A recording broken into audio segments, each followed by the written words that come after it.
Nous allons au verset 5. Est-ce que tu peux lire avec moi 1 et 3? Ne crains rien, car je suis avec toi. Et je te rassemblerai et l'Occident. Alléluia. La première partie m'intéresse beaucoup. La Bible dit ne crains rien, car je suis avec toi. Est-ce que quelqu'un peut acclamer la parole de Dieu? Est-ce que tu peux bien acclamer? Et maintenant, tu peux t'asseoir. Merci. Que Dieu te bénisse. La fidélité de Dieu. Nous allons développer un sous-thème ce matin que j'ai intitulé Fidèle par sa présence. Alléluia. Fidèle par sa présence. Nous allons beaucoup parler de la présence de Dieu. Dieu est fidèle dans sa présence. Rapidement, pourquoi nous avons choisi le sous-thème fidèle par sa présence? Premier point. Toi qui écris, que Dieu te bénisse abondamment, parce que nous enseignons et nous allons prier. Premier grand point. Pourquoi on dit que Dieu est fidèle dans sa présence? Ou bien encore, comment Dieu est fidèle par sa présence? Première réponse.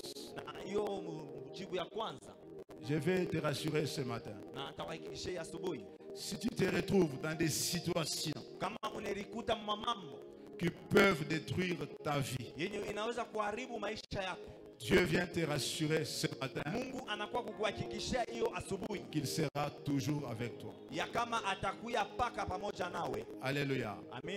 Quand tu te retrouveras devant des situations difficiles, des situations qui dépassent ton entendement, des situations qui dépassent ta force, ce matin Dieu te rassure qu'il sera toujours avec toi. Dans des situations qui sont semblables aux eaux, les situations sont semblables au feu. Donc les situations qui peuvent détruire ta vie. Parce que Dieu lui-même a utilisé les eaux et les feux pour détruire la population. L'humanité. Au temps de Noé, Dieu a utilisé les eaux pour détruire l'humanité. Au temps de Sodome et Gomorrhe, Dieu a utilisé le feu pour détruire les deux villes. Alors si tu es là ce matin, dans des situations qui peuvent te détruire comme les eaux et le feu, je te rassure ce matin, il sera avec toi. Voilà la fidélité de Dieu. Quand tu seras en danger, Dieu sera toujours avec toi. C'est pourquoi il dit dans sa parole, les fleuves, ils ne te submergeront point. Il dit, les feux, tu ne seras pas brûlé. Je viens déclarer sur ta vie ce matin, quelles que soient les situations que tu vivras, qui agiront comme les eaux, comme le feu, le Seigneur sera toujours à tes côtés. Tu as manqué de dire Amen. Ce sont des choses que je déclare sur ta vie. Ce sont des choses que je suis en train de coller sur la vie de quelqu'un. Que Dieu sera toujours avec toi. Dans n'importe quelle situation. Alléluia. Le feu ne te brûlera pas. Je disais, le feu ne te brûlera pas au nom de Jésus.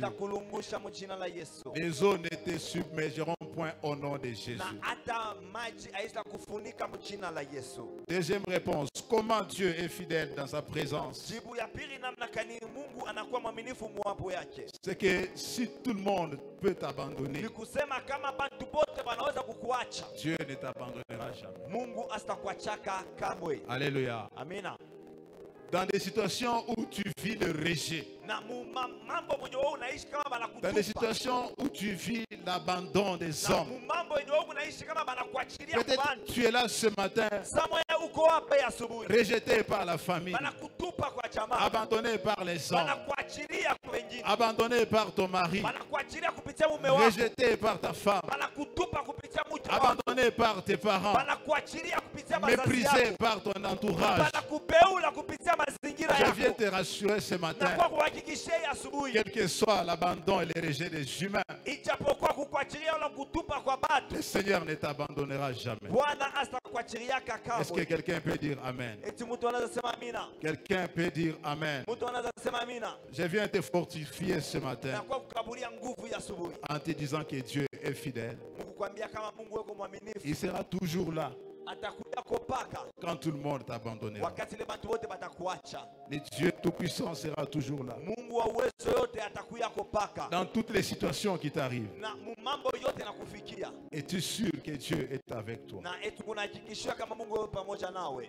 Alléluia. Amina. L'essentiel est d'être sûr Na ya maana kabisa ni que kusema malgré kweli tout ce qui hakikishia. m'arrive, Ijapokuwa yote ninifikia, le Seigneur est avec moi. Bwana iko pamoja na mie. Alléluia. Amina. Que Dieu soit avec toi dans toutes les situations. Au nom Mungu de Jésus, akuye pamoja na wewe kwa mambo yote mjina la Yesu. quelle que soit la situation, Ijapokuwa mambo, il n'y a pas une situation qui fait peur à notre Dieu. hakuna hata mambo moja inamwogopeshaka Mungu wetu. Donc je dis, quelle que soit ta Nasema situation ce ijapokuwa matin, mambo yako ya asubuhi, quel que soit son âge, ijapokuwa miaka yayo, quel que soit son poids ou sa taille, ijapokuwa buzito bwayo wala Dieu burefu est là bwayo, pour te faire sortir Mungu de là eko au nom de pale Jésus. tu akutoshe mule mjina la Yesu. Que Dieu te fasse sortir de là au nom de Jésus. Mungu akutoshe mule mjina la Yesu. Deuxième grand point. Na hiyo nukta kubwa ya mnene. Dans ce sous-thème, fidèle par sa présence, Na kwa hiyo kishina ya chini uaminifu kupitia kwapo yake. nous nous poserons aussi la question de savoir, Tutajiuliza pia, c'est quoi la présence de Dieu? sasa uwapo ya Mungu ni Ça, nini? c'est très important. Juu ni ya maana C'est kabisa. quoi la présence de Dieu? Uwapo ya Mungu ni nini? Ce matin, je ne viens pas uniquement parler de l'omniprésence de Dieu. Na hiyo asubuhi mimi sikuwa kusemezea tu kwa kuya fasi yote ya Mungu. Parce que naturellement, Dieu est omniprésent. Na juu kupitia umbile Mungu anakuya fasi yote. Dans l'omniprésence, Dieu est présent partout. Na ndani ya hiyo omnipresence kusema Mungu eko fasi yote. De façon naturelle, de façon simple, Dieu est présent Ya partout. kiumbe Mungu eko ako fasi yote. Il est présent ici, au Eko milieu de ako nous. hapa katikati yetu. Il est présent au cimetière. Eko ako pia hata kule Il est kumasimenti. présent en enfer. Eko ako hata mweyo mungeni. Il est présent au ciel comme Seigneur et Maître. Hata mule mbingu kama Bwana na Mwokozi. Il est présent dans nos vies comme Seigneur et Sauveur. Pia mu maisha yetu kama Bwana na Mwokozi. Ça, c'est l'omniprésence de Dieu. Na ile inakuya fasi yote kwa Mungu. Mais ce matin, Lakini asubuhi je vais insister sur une autre dimension. napenda kuhakikishia hapa hiyo hatua ingine. Dans la dimension où Dieu se manifeste par la puissance. Hatua ile Mungu anajionekanisha kupitia uwezo yake. Alléluia. Amina. Alléluia. Amina. Est-ce qu'on est ensemble? Tuko pamoja. Je ne vais plus m'atteler sur l'omniprésence parce que Dieu est présent partout de Sitasemezea façon kwa hiyo simple. omnipresence kwani Mungu eko fasi yote na munamuna kamili. Mais je vais aborder ici les cas où Dieu se manifeste par sa puissance dans nos vies. Lakini mimi napenda kusemezea kwa nukta ile Mungu anajionekanishia kupitia uwezo yake kwa maisha yetu. Alors en répondant à cette question, Sasa mkujibu kwa hiyo swali. comment Dieu, pourquoi la présence de Dieu? Kwa nini uwapo ya Mungu? C'est quoi la présence de Dieu? Na uwapo ya Mungu natafuta kusema nini? Je voudrais rappeler à quelqu'un ce matin Napenda kukumbusha mtu mmoja que asubuhi Dieu est réel. ya kama Mungu iko La kwa présence ukweli. de Dieu est Uwapo ya réelle. Mungu iko ya ukweli. Et premièrement, Na ya kwanza, quand nous parlons de la présence de Dieu, wakati ile tunasemezea juu ya uwapo ya Mungu, nous voulons parler de la capacité de Dieu tunapenda tusemezee juu ya à uwezaji ya pouvoir Mungu, se manifester. ya kusema kujionekanisha. La capacité de Dieu Uwezaji ya Mungu à pouvoir se manifester. ya kujionekanisha. Des fois, quelqu'un dit, en tout cas, Dieu était présent. J'ai senti la présence de Dieu. J'ai senti la présence de Dieu me toucher, me traverser. Donc, je veux parler de la capacité de Dieu à pouvoir se manifester. Le moyen de Dieu pour s'exprimer. La façon dont Dieu s'exprime qu'il est présent. Comment Dieu s'exprime qu'il peut agir. Comment Dieu s'exprime qu'il fait des choses dans nos vies. Comment Dieu puisse toucher nos sensations, tant spirituelles que physiques. Parce que Dieu est esprit. La première dimension est que nous entrons en contact avec Dieu par l'esprit. Parce que la Bible dit Dieu est esprit. Et ceux qui adorent Dieu doivent l'adorer en esprit et en vérité. Alors par notre esprit, nous pouvons entrer dans cette dimension où Dieu peut se manifester. Mais étant esprit, lorsqu'il fait s'exprimer qu'il est présent, il peut aussi toucher nos sensations physiques. Alléluia. Alléluia. Quelqu'un dit, je sens la présence de Dieu. Quelqu'un peut sentir la présence de Dieu. Tu es là, tu pries, tu l'invoques. Tu sens une paix entrer en toi. C'est l'œuvre de la présence de Dieu. C'est l'œuvre de la manifestation de la présence de Dieu. Tu peux prier sans la joie qui monte en lui. Quelqu'un prie, il sent une force qui monte en lui. Tu sens une chaleur. Tu sens même une fraîcheur qui monte en toi. Parfois tu sens des tremblements dans ton corps. C'est une manifestation de la présence de Dieu aussi. Physiquement, tu sens aussi la projection.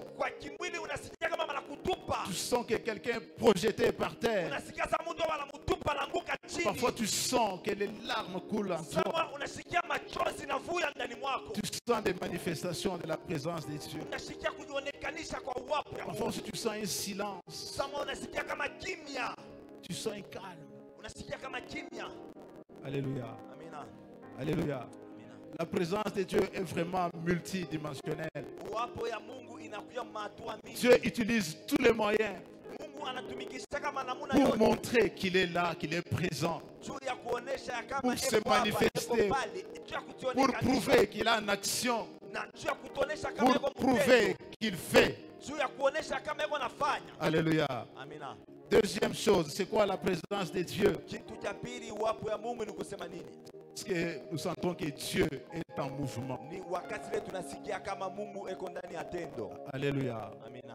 Nous prions, nous sentons que Dieu est en mouvement. Dans Genèse 1, on nous dit, pendant qu'il y avait un chaos sur la terre, l'Esprit de Dieu s'est mouvé au-dessus des eaux. Dans le monde spirituel, le mouvement, c'est le premier signe qui a la vie. Quand Dieu manifeste son mouvement, cela montre qu'il est présent. Alléluia. Alléluia. Ma prière devant le trône de Dieu et que tu sentes le mouvement de Dieu par ton esprit. Que tu sois un homme spirituel à tel point que quand Dieu bouge, tu sens qu'ici, il faut que je bouge avec Dieu. Tu sens que Dieu est à l'œuvre, tu agis aussi avec lui. Alléluia. Sois un homme, une femme spirituelle au nom de Jésus. Troisièmement, la présence de Dieu, c'est les lieux de rencontre. Les lieux où l'homme rencontre Dieu. Ces lieux-là est appelé la présence de Dieu.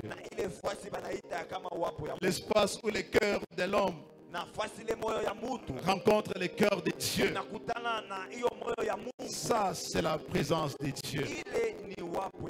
Quatrièmement, rapidement, la présence de Dieu, c'est la puissance. Alléluia. La présence de Dieu, c'est la puissance de Dieu. La présence de Dieu, c'est l'esprit de Dieu. Oh, pour les enfants de Dieu, la chose la plus puissante à désirer dans ta vie, c'est désirer la présence de Dieu. Parce que la présence de Dieu est une puissance. Le Père nous a toujours dit du haut de cette chair que nous vivons dans un monde de démonstration de puissance. Si tu n'es pas puissant dans ce monde, on va t'écraser. Si tu n'es pas puissant, on va te bouffer. Alors sois puissant au nom de Jésus. La présence de Dieu, c'est la sensation de cette puissance-là. Quand il est présent, il vient nous communiquer la puissance. Oh, frères et sœurs, tout le monde a droit à la puissance de Dieu. Tout le monde doit avoir l'accès à la présence de Dieu. Je te rappelle que le voile a été déchiré dans les temples. Lorsque Jésus est mort, le voile s'est déchiré. Et tout le monde a eu accès à la présence de Dieu. La présence de Dieu, ce n'est pas pour les pasteurs. Ce n'est pas pour les intercesseurs. La présence de Dieu, ce n'est pas pour une catégorie de gens. Tout le monde peut accéder à la puissance, à la présence de Dieu.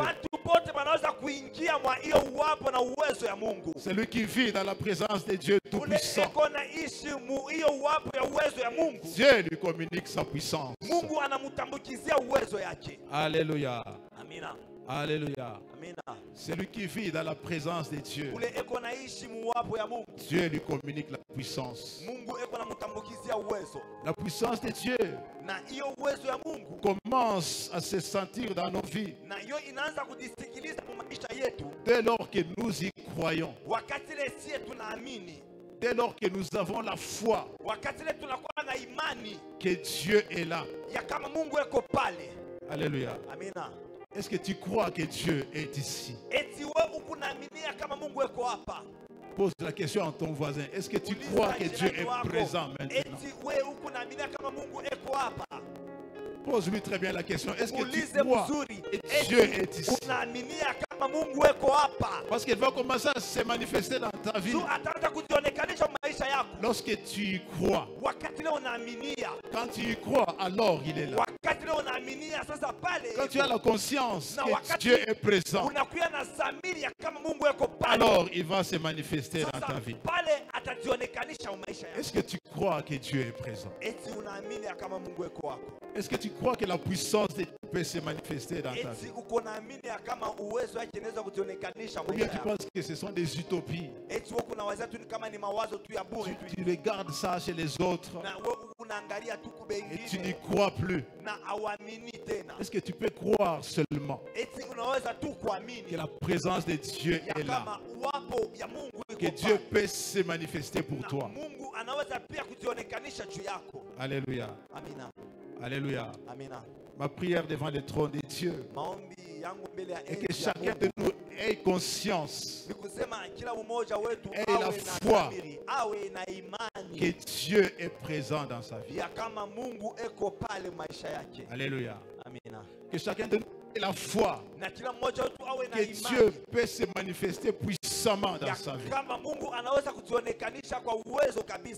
Bien-aimé dans le Seigneur, faites attention. Le diable n'aime pas que tu puisses aimer la présence de Dieu. Parce que celui qui vit dans la présence de Dieu est un grand danger devant les ennemis. Celui qui vit la présence de Dieu est un grand danger pour le monde des ténèbres. Alors faites attention. Le diable cherchera toujours à t'éloigner de la présence de Dieu. Alléluia. À t'éloigner par la distraction, par les péchés, par des choses inutiles, afin que tu ne vives pas la puissance de Dieu. Parce qu'il sait que dès lors que Dieu est présent avec toi, tu vis dans la puissance. Alléluia. Alléluia. Alors, dans la présence de Dieu, je vais énumérer quelques avantages de la présence de Dieu dans nos vies. Et nous allons prier. Quelques avantages de la présence de Dieu dans nos vies. Qu'est-ce que nous gagnons par la manifestation de la présence de Dieu dans notre vie? Je vais donner quelques avantages seulement, ils sont nombreux. Mais faute de notre temps, je vais énumérer là où je vais m'arrêter. Avantage de la présence de Dieu. Premier avantage. La présence de Dieu nous distingue. Alléluia. Amina. Alléluia. Amina. La présence de Dieu vient pour nous distinguer.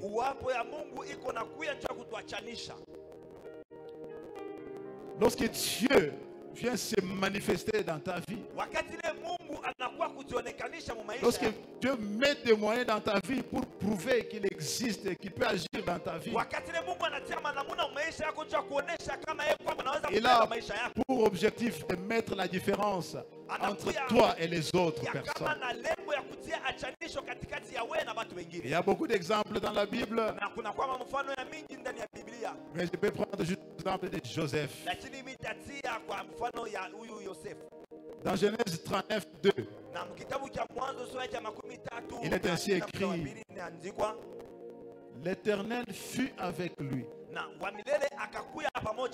et la prospérité l'accompagna. Il habita dans la maison de son maître l'Égyptien. Joseph a été distingué dans sa famille. Il a été distingué de ses frères. Comme esclave vendu par haine par ses frères, il était distingué même parmi les esclaves. Même quand il est allé en prison, il a vécu la distinction. Alléluia. Non, que la présence de Dieu te distingue au nom de Jésus. C'est pas d'un Joseph qui a été vendu comme esclave, qui a été mis en prison, qui a été trahi par ses frères. Mais malgré tout ça, la Bible dit: l'Éternel fut avec lui, et la prospérité l'accompagna. Non, que Dieu te distingue par la prospérité au nom de Jésus. Je disais que Dieu te distingue par la prospérité au nom de Jésus. Que tu prospères dans ta famille au nom de Jésus. Que tu prospères dans tes études au nom de Jésus. Que Dieu te distingue dans ces affaires-là au nom de Jésus. Que Dieu te distingue parmi tes camarades au nom de Jésus. Je déclare que Dieu te distingue au milieu de tes collègues au nom de Jésus. Oh, que Dieu t'accompagne, que Dieu t'accompagne à tous égards, afin d'amener la distinction dans ta vie. Au nom de Jésus, la présence de Dieu nous distingue. Quand Dieu est là, devenons différents des autres. Alléluia. Que tu sois différent des autres au nom de Jésus. Peut-être tu te sens pauvre aujourd'hui, mais que tu ne sois pas un pauvre comme tous les autres. Parce qu'avec Dieu, rassure-toi que tu feras des exploits. Alléluia. Amina. Vis la différence au nom de Jésus. Ishi achanisho mchina la Je disais, Yesu. vis la distinction au nom de Nasema Jésus. uishi achanisho Est-ce que mchina la quelqu'un Yesu. peut dire Amen à cette Mungu anasema parole? amina kwa hiyo neno. Si tu dis Amen bien, que la distinction t'accompagne Kama dans tous les unasema domaines. amina achanisho ikusindikiza maseka Que la yote. distinction t'accompagne au nom de Achanisho Jésus. ikusindikiza mchina la Yesu. Deuxième chose, Na kitu ya pili, deuxième avantage, na mapato ya pili, la présence de Dieu uwepo wa Mungu nous rend invincibles. inatukuisha kama baweza kutupika. Amen. Amina. La présence de Dieu, Uwepo ya Mungu quand Dieu est là, na wakati ile Mungu ako pale, nous devenons invincibles. tunakuya watu wenye hawawezi pika. Josué chapitre 1 verset 5. Yoshua sura yake ya kwanza mstari ya 5. Josué chapitre 1 verset 5. Yoshua sura yake ya kwanza mstari ya 5. La Bible dit ceci. Basi Biblia inasema hivi. Nul ne tiendra devant toi que tu vivras. Hakuna hata mtu atasimama mbele yako wakati utaishi. Tu ne dis pas Amen à la parole de Dieu. Useme amina kwa neno ya Mungu. Ça, c'est Dieu qui t'adresse à ta vie ce matin. Hii ni Mungu anasemeza kwa maisha Je yako disais, asubuhi. nul ne tiendra devant toi tant que tu vivras. Na anasema hakuna hata mtu atakuweza maisha yako kama Cette wewe. parole te concerne ce matin. Hiyo neno inakuelekea asubuhi. Nul ne tiendra devant toi tant que tu vivras. Hakuna hata mmoja atasimama mbele yako wakati utaishi. Pourquoi? Juu ya nini? Dieu te dit ce matin, Mungu anakuambia asubuhi, je serai avec toi. takuya pamoja na wewe. Comme j'ai été avec Moïse. Kama vile nilikuwa pamoja na Je Musa. ne te délaisserai point. Sitakuachilia. Je ne t'abandonnerai point. Alléluia. Sitakuachilia kamwe. Alléluia. Amina. Tant que Dieu est présent avec toi, Kama tu Mungu engaliki pamoja na tant wewe. que Dieu reste fidèle dans sa présence avec toi, Kama Mungu anabaki mwaminifu muwapo yaje pamoja na tu wewe. es invincible au nom de Jésus. Unakuya mtu mwenye hawezi pika mchina la Je Yesu. viens déclarer sur ta vie Na kwa ce matin. kutangaza kwa maisha yako hiyo asubuhi. Aucun ennemi ne tiendra devant toi au nom de Jésus. Hakuna hata adui mmoja atasimama mbele yako mchina la Tant que Yesu. Dieu est avec toi, Kama Mungu yuko pamoja tant que nawe. la présence de Dieu est avec Kama toi, uwapo ya Mungu yuko pamoja na je wewe. viens déclarer que tu es imbattable au nom de Jésus. Napenda kutangaza kama na mtu hawezi Je pika disais, tu mchina la es Yesu. imbattable au nom de Jésus. Nasema ukole mtu hawezi pika mchina la Yesu. Malgré tous les combats qui peuvent surgir, Ijapokuwa mabukovi inaweza kulamuka. on ne sait jamais, cette année 2024, Hatujui kama hiyo mwaka 2024. les flots s'élèveront, Na hiyo mama les ennemis viendront, Badui batakuya. les obstacles s'élèveront, Babizuizo le combat italamuka. sera là. Bukovi Mais butakuya je pale. viens de déclarer ce Lakini matin nakuwa kuitangaza ya asubuhi. qu'aucun ennemi ne tiendra devant toi. Hakuna hata adui mmoja Parce atasimama que mbele Dieu yako. sera toujours avec Kwa toi. sababu Mungu atakuya paka pamoja Dieu nawe. te rend invincible au nom de Utakuya Jésus. mtu anaweza pika mchina la Yesu. Parce qu'il sera toujours à tes côtés. Kwa sababu atakuya paka ngambo yako. Quelqu'un peut dire Amen. Mtu anaweza sema amina. Dis bien Amen. Amina. Que cette parole se colle à ta vie au nom Hiyo de neno Jésus. ipate kulamata kwa maisha yako mchina la Yesu. Troisième avantage, Na hiyo mapato ya tatu dans la présence de Dieu, ndani ya wapo ya Mungu. Dieu bannit la crainte des ennemis. Anavunja boka ya badui. Dieu bannit la crainte des obstacles. Mungu anavunja boka ya vizuizo. Alléluia. Amina. Quand Dieu est avec moi, Wakati ile Mungu yuko pamoja nawe, je ne crains pas l'ennemi. sitaogopa adui. Quand Dieu est avec moi, Wakati ile Mungu yuko pamoja na je mimi, n'ai pas peur des obstacles. sitashikia boka ya vizuizo.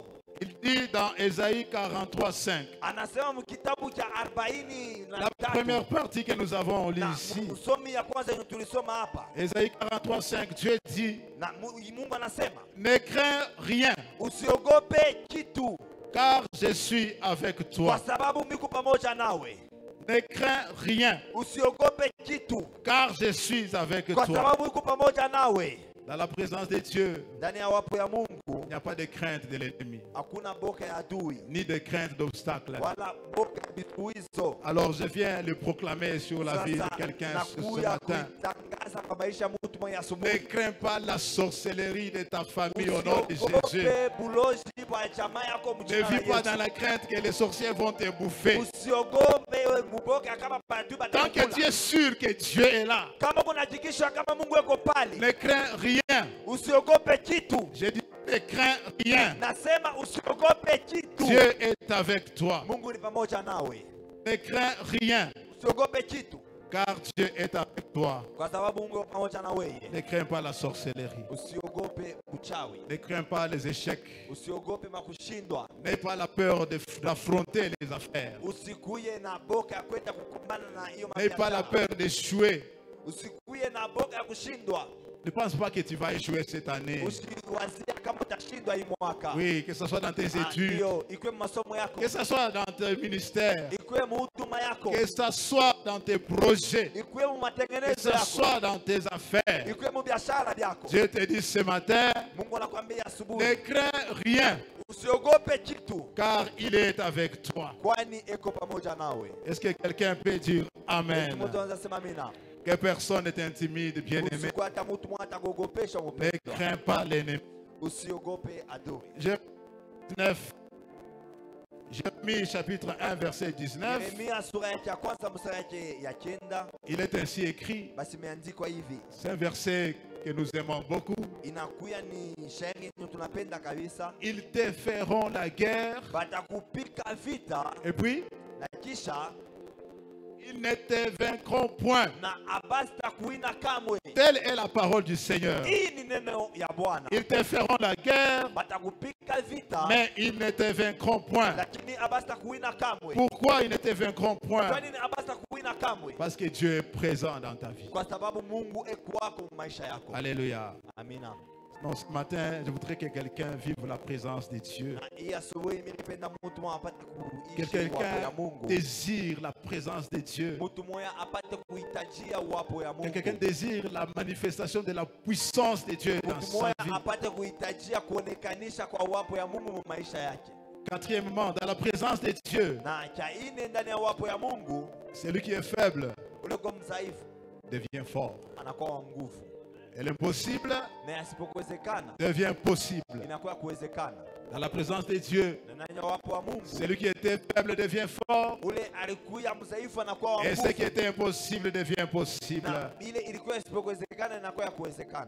Juge chapitre 6 verset 14. Waamuzi sura yake ya 6 mstari yake ya 14. Juge chapitre 6 verset 14. Waamuzi sura yake ya 6 mstari yake ya 14. La Bible dit ceci. Biblia inasema hivi. Il s'agit de Gédéon, Inakuwa inaelekea juu ya Gideoni. à qui Dieu a nommé vaillant héros. Kwenye ule Mungu alimtaya na kuya kama C'était msuja. un jeune homme Ilikuwa ni kiana qui n'avait pas l'expérience de la guerre, ashukuye na ufundi ya vita. mais que Dieu avait choisi pour aller combattre les Madians. Lakini Mungu alimchakula kusudi ende akakombanisha wa Madiani. La Bible dit ceci. Na Biblia inasema hivi. L'Éternel se tournant vers lui et dit, Wa milele akageuka kwake na kusema, va avec la force que tu as. kwenda na nguvu uko nayo. Va avec la force que tu as Wende na nguvu uko nayo. et délivre Israël de la main des Na Madians. ufungule Israeli katika mikono ya Wadiani. N'est-ce pas moi qui t'envoie? Na sisi ni mimi na kutuma. Alléluia.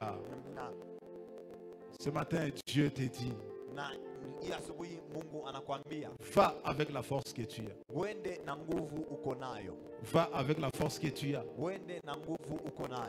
En fait, quelle a été la force qui était avec Gédéon? Sasa nguvu ilikuwa ni nini ile ilikuwa na Gideoni? Quand Dieu lui dit, va avec la force que tu as. Na wakati ile Mungu anamwambia wende na nguvu uko nayo. Bien-aimé dans le Seigneur, Bapenda ndani ya Bwana. cette force n'était rien d'autre que la présence de Dieu. Ile nguvu haikukuwa kitu kingine ijapokuwa tu kama hiyo wapo. Alléluia. Amina. Dieu lui dit, va avec la force que tu as. Mungu anamwambia kama wende na nguvu uko nayo. Quelle a été la force de Gédéon? Na nguvu ya Gideoni ilikuwa ni nini? C'était la présence de Dieu Ilikuwa ni wapo ya qui Mungu. devait l'accompagner. Yenye ilipaswa Ce kusindikiza. matin, je viens aussi le déclarer sur ta vie. Hii asubuhi nakuya pia kuitangaza Va maisha yako. avec la force que tu as. Wende na nguvu uko nayo. Peut-être là où on t'avait méprisé. Samo ya fasi ile bali kubeula. Va avec la force que tu as. Wende na nguvu uko nayo. Là où tu avais échoué. Fasi ile ulishindwa. Va avec la force que tu as. Wende na nguvu uko nayo. Là où tu avais peur. Fasi ile ulikuwa na boka. Va avec la force que tu Wende as. na nguvu uko nayo. J'ai dit ce matin, va avec la force Nasema que hii tu as. asubuhi wende na nguvu uko Est-ce que nayo. quelqu'un peut dire amen à cette parole? Eti mtu anasema mimi na Je kwa hiyo disais, neno. va avec la force que tu as. Na niweza kusema kama wende na nguvu uko Cette nayo. force n'est rien d'autre Na hii nguvu haina tu kitu que kingine la présence de Dieu. kama tu ni uwapo ya Là où Mungu. tu étais faible,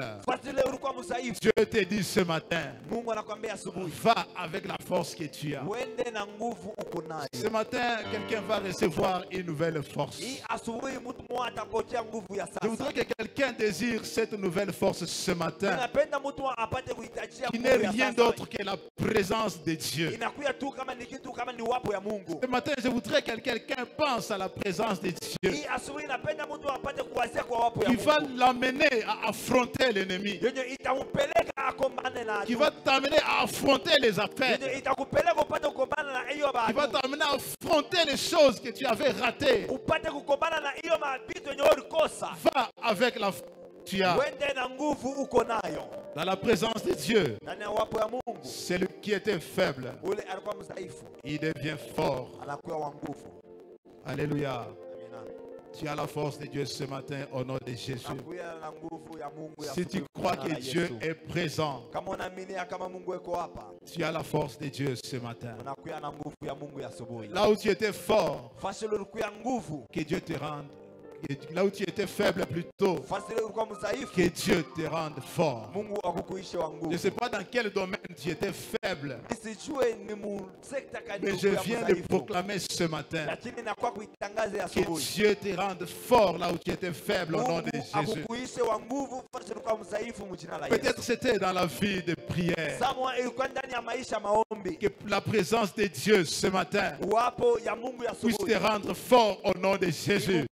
Peut-être c'était dans les affaires, tu te sentais faible. Que la présence de Dieu te rende fort au nom de Jésus. Est-ce que quelqu'un peut dire bien Amen? Quelqu'un peut recevoir la parole de Dieu en disant Amen?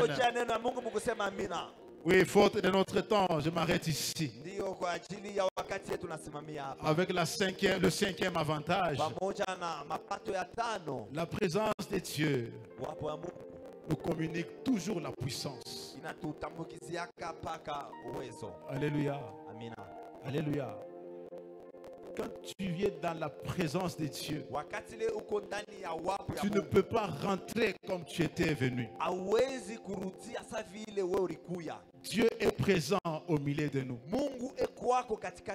Je voudrais que quelqu'un soit en train de désirer cette présence. Quelqu'un soit en train de désirer cette puissance. Parce que quand tu es dans la présence de celui qu'on appelle le Tout-Puissant, il te communique la puissance au nom de Jésus. Dans la présence de Dieu, tu ne dois pas continuer à vivre les mêmes blocages. Dieu est présent et manifeste dans ta vie. Tu ne dois pas continuer à vivre les mêmes limites dans ta vie. Tu ne dois pas continuer à vivre les mêmes échecs. Non. Ce matin, je voudrais que quelqu'un soit en train de les regretter. Parfois, nous prions ici. Invoquons la présence de Dieu.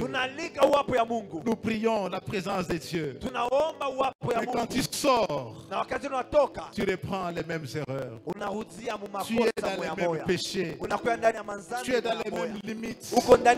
Tu es dans les mêmes blocages. Ce matin, sur base de cette parole, de la manifestation de la puissance de Dieu, je voudrais que quelqu'un désire de tout son cœur croiser de Dieu qui peut bouleverser sa vie ce matin. Je voudrais que quelqu'un entre dans cette dimension-là. Que quelqu'un désire cette dimension où Dieu peut se manifester dans sa vie et que toute la suite de sa vie change. C'est dans cette dimension que Paul, Saül sur la route de Damas, pendant qu'il allait pour persécuter les chrétiens, il a reçu une puissance.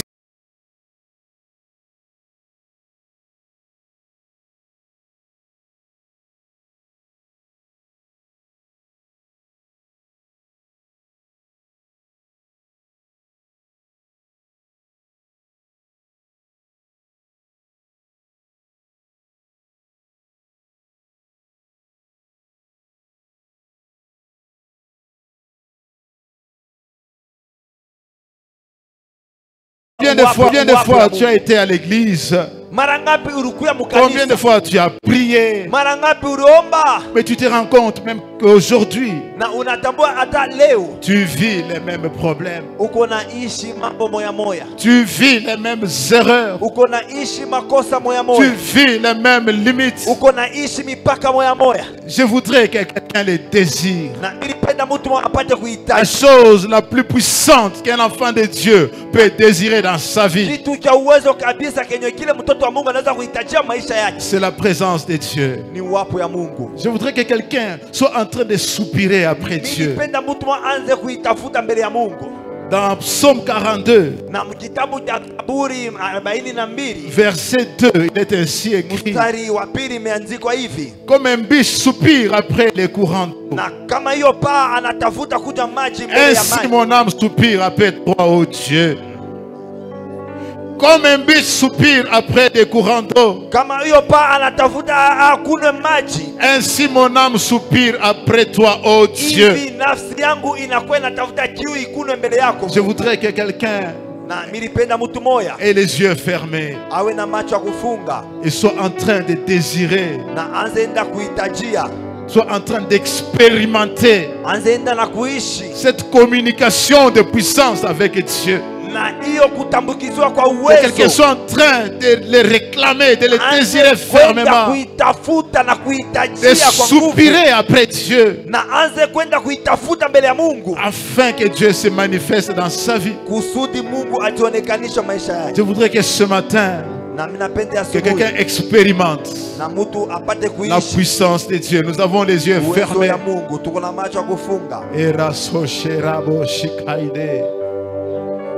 Une autre dimension. Une autre dimension. Je voudrais que quelqu'un soit en train de le désirer fermement.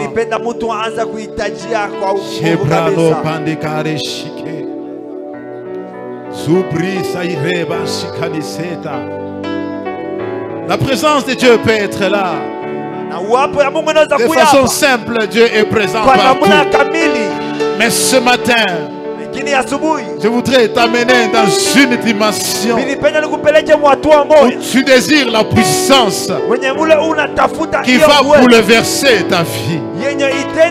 Cette puissance capable d'affecter ton âme. Cette puissance capable d'affecter ton esprit. Cette puissance capable de guérir ton âme. Cette présence capable d'installer la paix dans ton cœur. Je voudrais que sous cette atmosphère de la présence de Dieu, que quelqu'un soupire auprès de Dieu, que quelqu'un prie, que quelqu'un désire vivre la manifestation. Ruprebo kade salo shekeranite Praka ikeso pavanadite redoshea Zupri saïkera no senda yikera. Est-ce que quelqu'un peut le désirer dans cette dimension où tu as soif? Tu sens la soif. Tu sens la soif de sa présence. Tu sens la soif. Tu le désires. Qu'il t'accompagne tous les jours, qu'il soit toujours présent avec toi, que tu vives de nouvelles dimensions, que tu montes dans de nouvelles dimensions, que tu ne vives pas les mêmes échecs, les mêmes erreurs, les mêmes problèmes, les mêmes péchés. Sikari Brandos, Ika Babana Sobalabase, Rande Salalose. Telle est notre prière ce matin. Désire la présence de Dieu. Que Dieu se manifeste par sa puissance. Nous sommes dans la présence de celui qu'on appelle El Shaddai. Celui qu'on appelle El Shaddai est ici. Qu'on appelle Shama est ici. Celui qu'on appelle Shama est ici. Il est là pour communiquer la force. Il vient te toucher ce matin. Il vient te transformer ce matin. Mais il faut que tu le croies, que tu le désires, que tu le demandes. Est-ce que quelqu'un peut prier? Quelqu'un peut prier? Quelqu'un peut le désirer? C'est notre unique prière de ce matin. C'est l'unique prière que nous avons ce matin. Désire-le fermement. Yipras de Shakite. Sarekalalo Sherarisa. Ipramane Saiparaboshe. Est-ce que quelqu'un peut le désirer? Désire-le fermement. Shabababanase. Rikanase Valaloshe. Ipranesa. Qu'il t'amène dans cette dimension de puissance. De puissance. La Bible dit, ton Dieu ordonne que tu sois puissant. Ce matin, ton Dieu ordonne que tu sois puissant. Il est fidèle dans sa présence pour te communiquer, pour te transférer la puissance. Reçois la puissance ce matin. Ipana sebababa, sera sipaite, sabirabo sakaite, sambralo seika.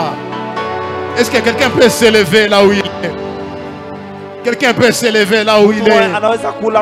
Quelqu'un peut s'élever là où il est. Tu tapes les mains. Tu désires expérimenter la puissance de Dieu. Est-ce que quelqu'un peut désirer une expérience personnelle, des exploits personnels avec Dieu? Ne suis pas les mouvements de ton voisin. Nous avons les yeux fermés. Nous tapons les mains. Nous soupirons après Dieu. Nous soupirons après Dieu. Nous désirons qu'il nous communique la force. Tape les mains, commence à prier. Sabrane, Sayano, Saibre, Saïde, Rabana, Sakata, Babara, Sebabadata, Ebabara, Sokaraba, Sedebebasa, Zika, Ime, Mamana, Zobale, Serababadesa, Ipeya, Baba, Sakababana, Sebebose. Tu es là ce matin pour toucher, pour communiquer la vie, pour communiquer la force. Sakamana Messeya, ok, Maïté, je refuse ce matin de rester la même personne. Je refuse ce matin de rester dans les mêmes choses. Ta puissance est là, ta puissance agit, ta puissance est là, ta puissance est là. Ta puissance agit. Iba Tamana sobre Kaïdea. La puissance est là. Désire la puissance. Désire la puissance. Désire la puissance. Et Baba Baba Sakamanaba Sinarabo. Yera Soka Mana Supria. C'est Paya Baba Rakeza Ika. Zosekera Ika Besa. Dore Bala Baba Sonyama Sike. Surya Babano Sikabadesa. Donc Babano Siriaba. Zupri Kabana Sote la Bosia. Désire la puissance. Il est là, il est fidèle.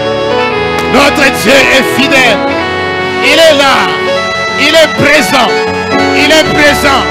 Il est présent pour te toucher, pour te communiquer la vie, pour te communiquer la guérison. Yababa Seramosa, par sa puissance, il peut guérir. Par sa puissance, il délivre. Par sa puissance, il délivre de mauvais esprits. Par sa puissance, il te rend imbattable. Par sa puissance, il t'amène dans de nouvelles dimensions. Ok, Baré, Zaïba. Dore Sokolo Shikananisa. Yabebe Babana Seradosse. Daki Baba Manosa. Désire-le, désire-le, désire-le, désire-le ce matin. C'est notre unique prière. C'est notre unique prière ce matin. Parle à Dieu. Que Dieu te touche. Que Dieu te touche. Qu'il t'amène dans une autre dimension. Que ta vie ne reste pas la même. Oh, que ta vie ne reste pas la même. Oh, que ta vie ne reste pas la même. Oh, que ta vie ne reste pas la même. Ye karabose, sirakaite, sashikavanos, yabaike barosusha. Que ta vie ne reste pas la même. Ye karosavalavache, sepranaseka. Le Seigneur est présent. Le Seigneur est là. Il nous communique la force et la puissance. Oui. Que dans ta vie, dès ces lieux, dès maintenant, que tu expérimentes la puissance de Dieu au nom de Jésus. Que dans tous les domaines de ta vie, que la présence de Dieu t'accompagne dans la puissance au nom de Jésus. Que tu sois invincible au nom de Jésus.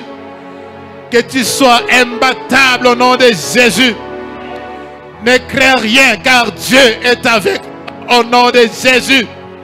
Je le colle à ta vie ce matin. Que la présence de Dieu t'amène la puissance.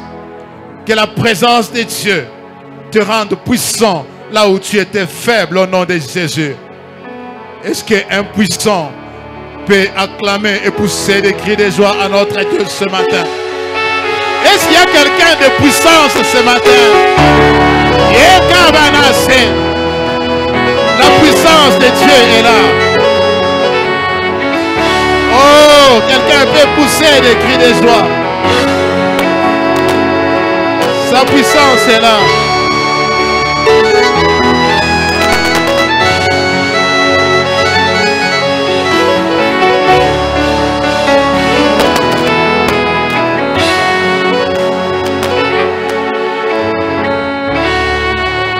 Que Dieu te bénisse. Mungu akubariki. Que Dieu te bénisse. Mungu akubariki. Tu peux t'asseoir. Unaweza kuikala. Et que la présence de Dieu se colle à ta vie au nom de Jésus. Maisha ya Mungu ilamate maisha yako mu jina la Yesu. J'invite Papa Alain pour les communiquer. Pendant qu'il monte, on acclame le Seigneur. Wakati Bwana panda tunashangilia Bwana.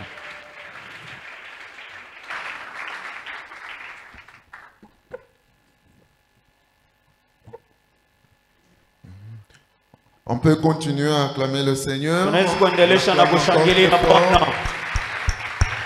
Amen. Amen. Merci beaucoup, Papa Jean. Jean. Vous nous avez vraiment bénis. Amen. Amina. Nous vous donnons rapidement les communiqués. Voici le programme de la semaine. Cette semaine, nous commençons notre semaine de prière. À partir de ce mardi jusqu'au vendredi. Le thème, c'est la fidélité de Dieu. Et déjà ce mardi, nous serons ici en prière à partir de 17h jusqu'à 19h. Le mardi, c'est le frère Gaël Kaloudi qui va conduire la prière. Le mercredi, le frère Jacques Kadiat. Le jeudi, le frère Jocelyn Kibambo. Le vendredi, la sœur Sarah Madiabou. Nous précisons que le vendredi, nous aurons la Sainte Seine. Également, nous aurons les offrandes spéciales.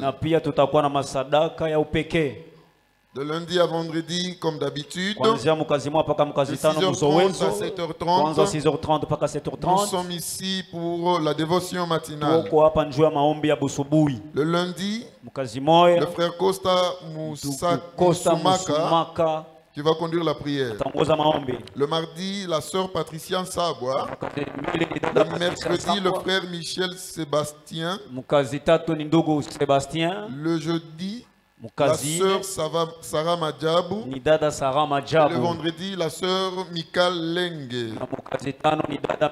La propriété du temple sera assurée pour le mardi et le mercredi par l'intercession. Le jeudi et le vendredi, c'est l'évangélisation qui va s'en occuper.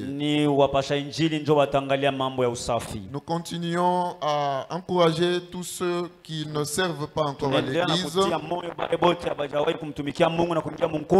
à adhérer, soit dans un département ou dans un service.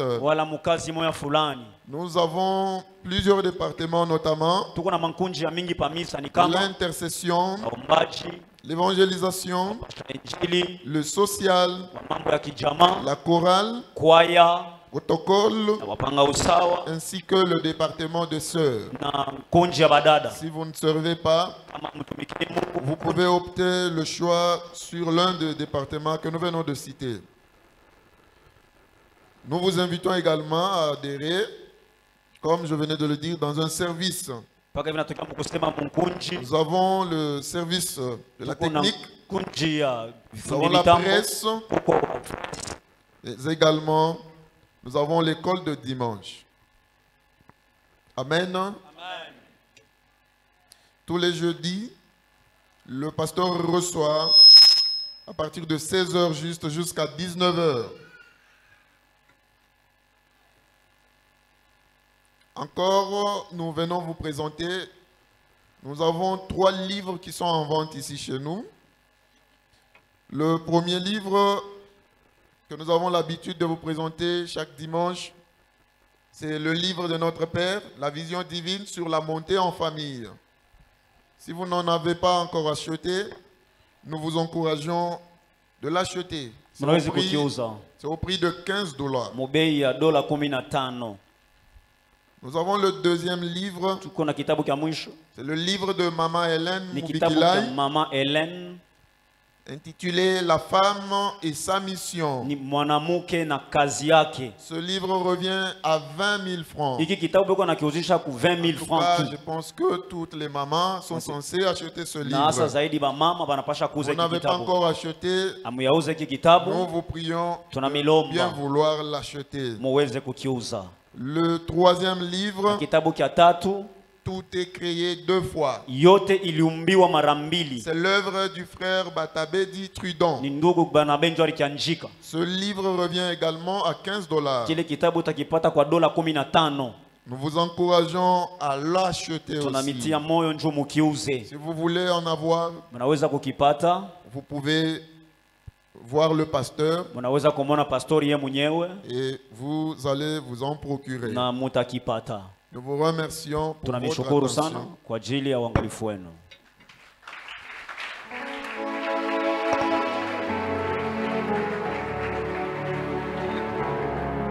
Est-ce que tu peux me l'acclamer s'il te plaît?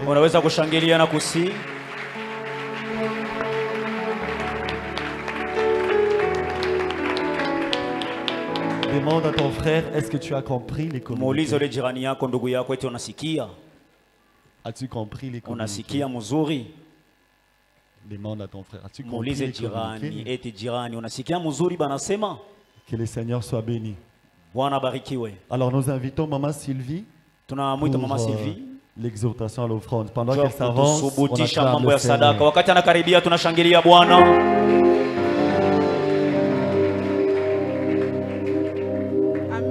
Amen. On va encore acclamer pour le Seigneur.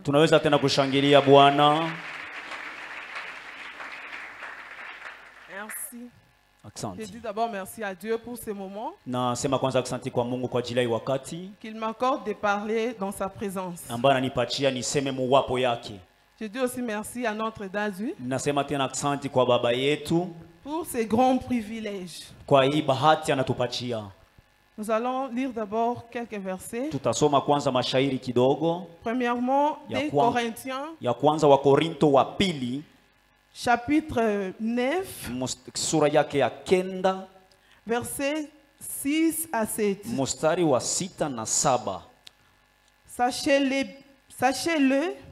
celui qui sème peu moissonnera peu, et celui qui sème abondamment moissonnera abondamment. Amen. Que chacun donne comme il a décidé dans son cœur, sans crainte ni contrainte. car Dieu aime celui qui donne avec joie. Amen. Amen. Et le deuxième verset, nous sommes dans Genèse chapitre 22. Na shairi ya pili tuko ni Mwanzo sura yake ya 22. Chapitre 15. Mstari wa 15. Non, Genèse chapitre 22, j'y arrive. Mwanzo sura ya 22. Verset 15 à 18. Mstari wa 15 mpaka 18. L'ange de l'Éternel, c'est l'histoire d'Abraham et Isaac. Ninakuwa hadithi ya Ibrahimu na Isaka. Et j'ai pris quelques versets seulement. Na nilibeba tu mashairi kidogo. L'ange de l'Éternel appela une deuxième fois Abraham depuis le ciel. Il dit, je les jure par moi-même. Déclaration de l'Éternel.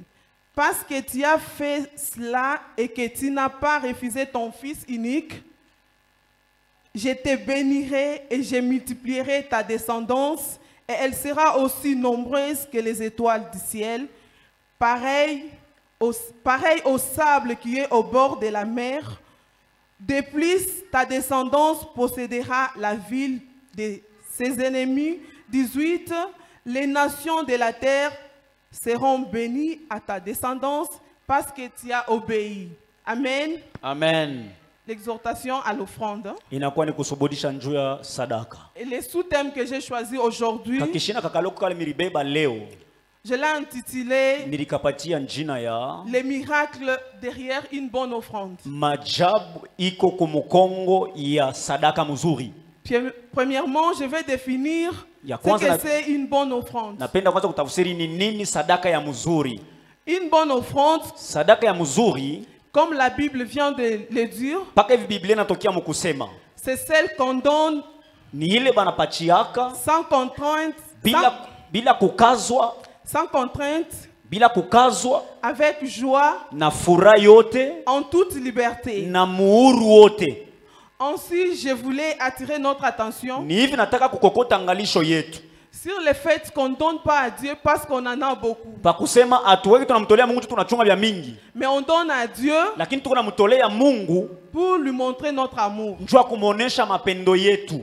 Pour obéir à sa parole. Njua kutii kuneno yake. Qui nous demande de lui offrir nos biens. Yeye analomba tumutolee bintu bietu. Frères et sœurs, l'offrande doit être personnelle. Ndugu na dada, sadaka inakuwa ni ya bumuntu ya upekee. Amen, amen. Amina. Ici, je veux dire, on n'emprunte pas l'offrande. Hapa nakusema kwa wanaleta sadaka. Chaque fois qu'on s'avance pour offrir à Dieu, wakati tunakuwa tunakaribia mbele njoo kumtolea Mungu, nous devons être en mesure de dire, tunapaswa kuwa mkipimo cha kusema, ce que j'ai entre mes mains, iki niko nako mu mikono, m'appartient. Ni kyangu.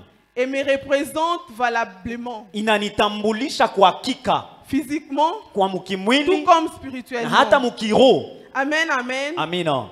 Frères et sœurs, il peut nous arriver de manquer l'offrande. Ndugu na dada, inaweza kufikia unapusa sadaka. Ça arrive. Inafikaka. Mais on ne peut pas être à l'aise avec cette situation. Haupashi kuwa mfuraha sana mwile hali ya vile. Comme offrir à Dieu, c'est l'un de ses préceptes. Inakuwa ni moja ya makanuni yake. Chaque fois que nous allons manquer l'offrande, wakati wote tutapusa sadaka, rentrons à Dieu. Tumulombe Mungu. Demandons-lui. Tumulombe yo. Seigneur, Bwana, si tu nous as demandé d'offrir, kama ulitulomba tukutolee, pourquoi moi je manque l'offrande? Sasa vile mimi napusa sadaka. Je peux vous assurer aujourd'hui na mihakikishia leo que cette prière sera exaucée. Ile maombi itajibiwa. Amen, amen. Amina.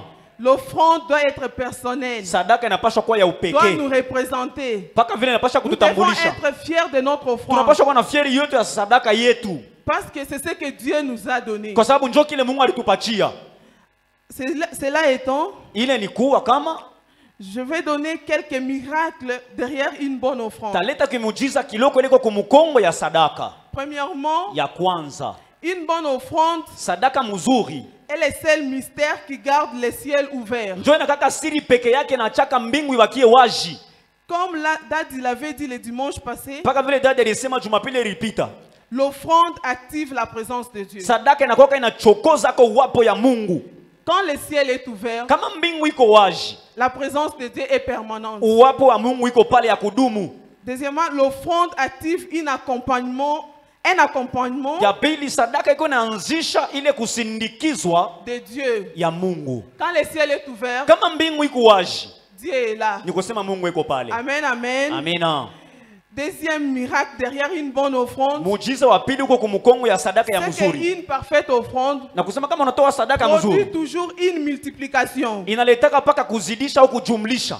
Parce que l'offrande, quand nous donnons à Dieu l'offrande, il ne nous remet pas l'offrande de la même façon. Nukama tunamletea Mungu sadaka, ashitulurishake hiyo paka vile tulipeleka. La nature de la récompense de Dieu est différente. Umbile wa kulipa kwa Mungu Nous inaachana. donnons l'offrande, par exemple, en espèces, Kama tunaweza kuleta ile sadaka mu makuta tout comme en nature, wala mubintu, mais Dieu nous guérit de toutes nos maladies. lakini Mungu yeye kuna turipa mkutuponya magonjwa yetu Il yote. restaure nos vies. Anakuwa anaturekebisha maisha yetu, Il donne le travail. anatupatia makazi, Il fait beaucoup de choses. anafanya bintu bya mingi. Et troisièmement, Na kia tatu, une bonne offrande active des bénédictions et des promesses de Dieu dans nos vies. sadaka ya mzuri iko nachokoza mabaraka na malako ya Mungu. Cela nous ramène à l'histoire d'Abraham qu'on vient de lire. Ile natupeleka kwa hadithi ya Ibrahimu, hii tunatokea mkusoma. C'est parce que Abraham avait obéi à la loi d'offrir. Ni vile Ibrahimu alitii kusheria ya kutoa. Avant même qu'il termine son offrande, Mbele tu yeye amalize hata kutoa sadaka, il y avait déjà des promesses de Dieu kulikuwa tayari malako ya Mungu et des bénédictions de Dieu na mabaraka ya Mungu qui étaient déjà prononcées sur ilikuwa sa vie. tayari kwasha kusemewa pa maisha yake. Amen, amen. Amina. Enfin, pour Na terminer, hivi mkumaliza, je vais donner une petite précision nataka kuleta kuhakikisho mwa kidogo hivi. pour dire ceci. Njoo kusema hivi. En soi, l'offrande Mukweli sadaka commence au moment où nous les préparons. inaanzaka pale shi tunaanza kuitayarisha. Avant même qu'on vienne les mettre ici Mbele dans le tu shi panier, tukuye tuweke mukitunga. au moment où nous mettons quelque chose de côté pour venir offrir à Pale Dieu, tu tunaweka kintu kumpembe na sema tutamtolea Mungu. c'est à ce moment-là que l'offrande commence. Njoo pa ile wakati sadaka inaanza. Cela étant, Na wewe kama chaque fois tunasema que nous allons préparer l'offrande, wakati wote tutaanza kutayarisha sadaka, rappelons-nous tukumbuke kwanza que c'est une grande décision que nous prenons pour ya notre vie, ile mpango mzuri tukunabeba njoo maisha yetu, surtout notre vie chrétienne. hasa zaidi ya maisha yetu ya Kikristo. Que Dieu bénisse sa parole. Mungu abariki neno yake.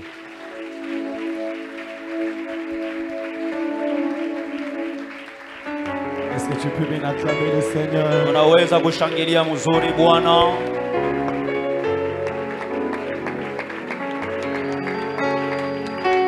Gloire au Seigneur. Amen. Tu peux déjà prêter ton offrande. Unaweza kutayarisha sadaka yako.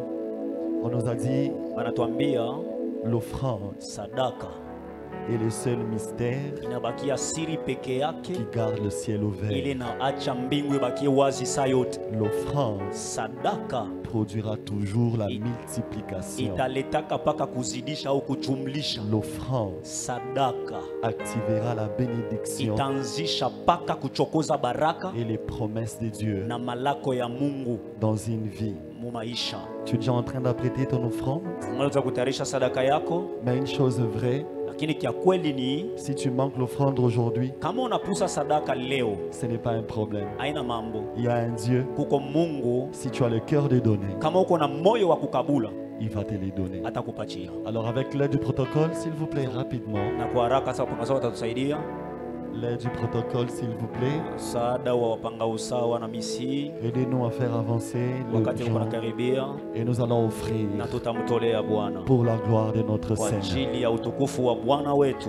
Je suis en train de rappeler les communiqués. Tuko naenda na kukumbusha matangazo. On nous a dit que notre semaine de prière Anatuambia kama juma yetu ya maombi débutera ce 27 itaanza hii 27 jusqu'au 3 mars. mpaka le 3 mars. Et le premier du mois de mars, Tatu nous aurons notre consécration du mois de tutakuya mars. hapa kwa ajili ya kutolea mwezi wetu wa tatu kwa Mungu. Il y aura également la Sainte Seine. Kutakuwa pia meza takatifu. Au-delà de cela, Zaidi ya ile nous encourageons à tous ceux qui ne sont pas encore dans les groupes WhatsApp de tunatia l'église kwa moyo kwa bale bote benye baingia mkunji ya WhatsApp ya kanisa, de bien vouloir contacter notre presse, Dieu te banawezi bénisse, kwenda kule ku press et puis donner leur numéro na kupatia manumero yabo de manière que vous soyez adhérés. munamuna ile bamingishe mkunji. Mirek, c'est une école de prière. Mirek ni masomo ya maombi. Alors nous vous convions Sasa tunamialika à être là ya kuwa hapa pendant notre semaine de prière, mjuma yetu ya maombi, parce que l'invisible kwa sababu ya shipokonekana influencera toujours itambukizaka paka les visibles. ya C'est au travers la prière que l'on active la présence de Dieu. J'aimerais encore rappeler quelqu'un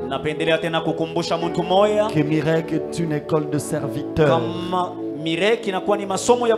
Si tu ne sers pas encore Dieu dans cette église, je t'invite à adhérer dans un département précis. Il y a la chorale, il y a les protocoles, il y a l'évangélisation, il y a l'intercession, il y a les sociales. Je voudrais que tu participes également de manière à servir le Seigneur avec nous, parce qu'il y a de bénédictions qui sont cachées derrière le service.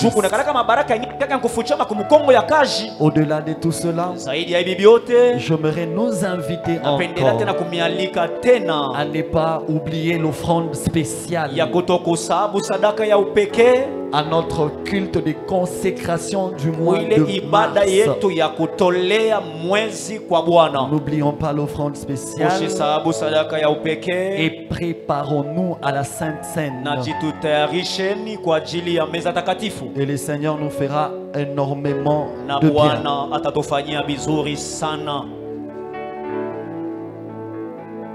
Si tu n'as pas encore adhéré dans un département, s'il te plaît, je te prie, veille à adhérer dans un département. Et le Seigneur est fidèle. Il nous fera énormément de bien. Alors aujourd'hui, c'est le dernier dimanche du mois de février. Voici l'occasion que Dieu nous donne de soutenir son œuvre dans nos deux extensions. L'extension de la régie ainsi que l'extension de Kamatete. Tu veux gagner les âmes? Il y a aussi une manière de gagner les âmes. C'est faire part avec tes biens. Et le panier qui est au devant de nous, ça s'appelle panier de mission. C'est afin de soutenir nos deux bergers qui seront consacrés dans le service qu'ils sont en train de faire. Alors rapidement, je t'invite, l'offrande que tu as préparée pour la mission, à les déposer dans le panier de mission. Nous pouvons nous avancer au nom de Jésus.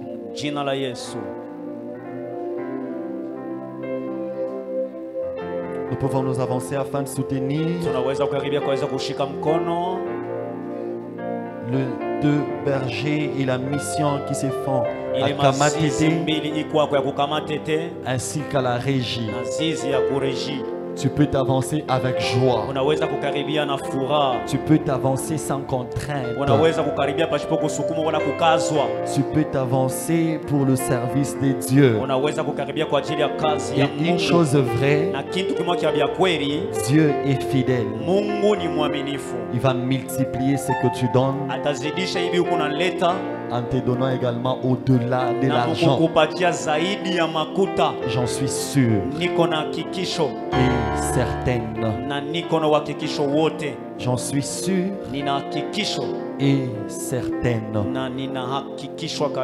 que le Seigneur te bénisse. Nous pouvons nous lever avant que Papa Jean ne clôture la prière. Est-ce qu'on peut se lever? Est-ce que nous pouvons nous lever, s'il vous plaît? Pendant que Papa Jean va s'avancer, j'aimerais que si tu es venu la toute première fois, tu peux balancer ta main. Si c'est ta première fois d'être là, est-ce que nous pouvons les accueillir avec les acclamations?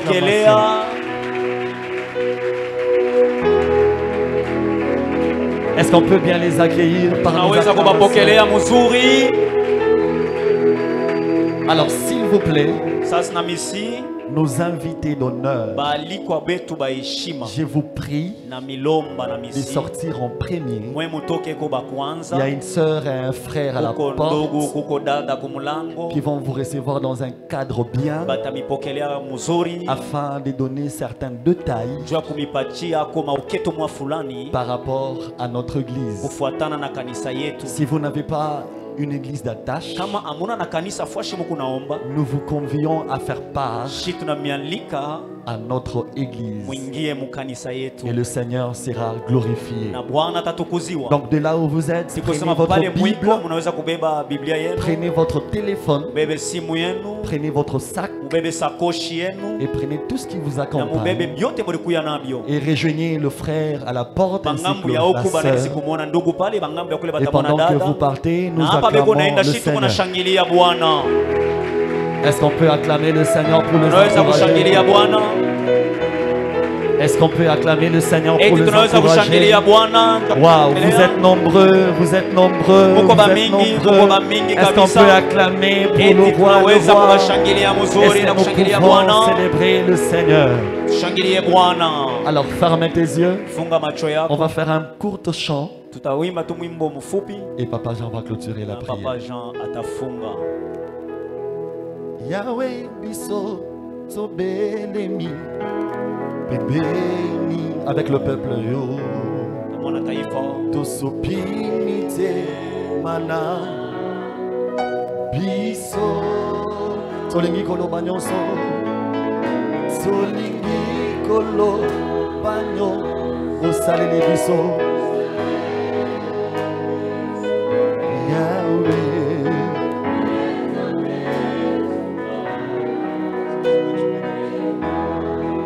Yahweh bolingo, Yahweh boli, etonzi mokili, etonzi mokili, opesa mwana nayo, pona kokufela, kuna Yahweh, Yahweh Zambe, Zua, Ke Ozua, Ke Mozua, Zua, Ozua, Zambe, Zua, Ozua, Ke Mo Yahweh. Ozua,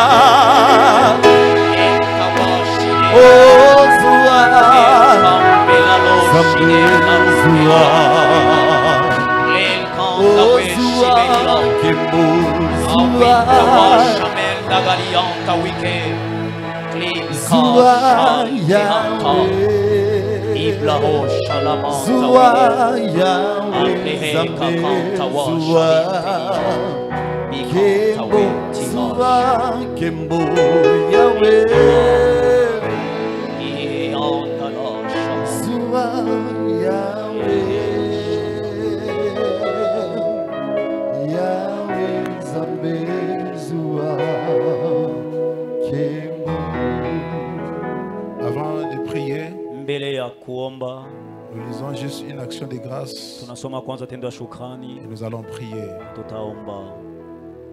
Nous te rendons grâce, Seigneur, pour la vie, la santé, la bonne santé et la joie que tu as manifestée dans la vie de notre adorable fils, Kevan Kwele.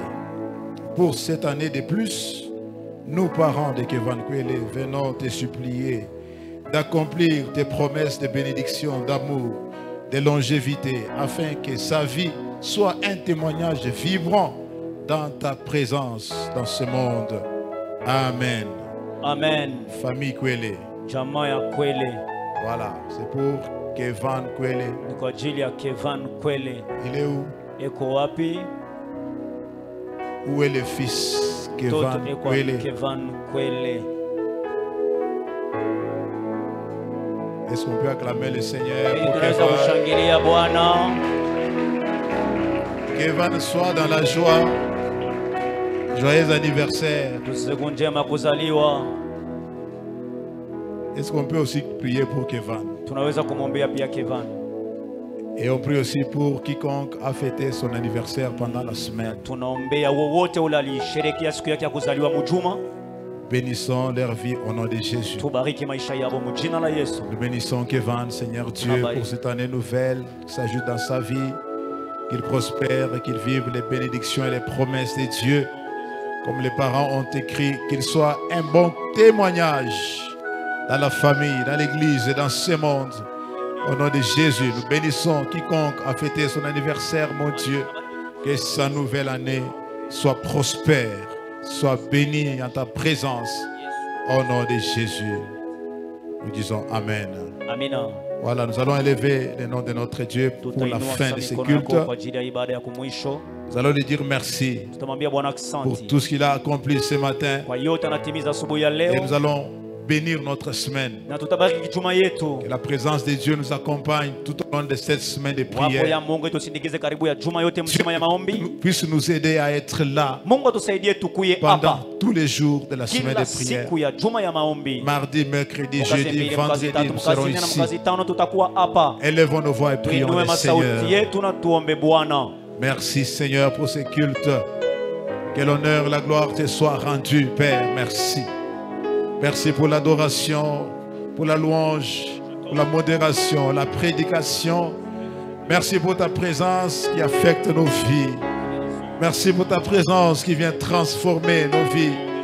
Merci pour ta présence qui nous communique la vie, la puissance.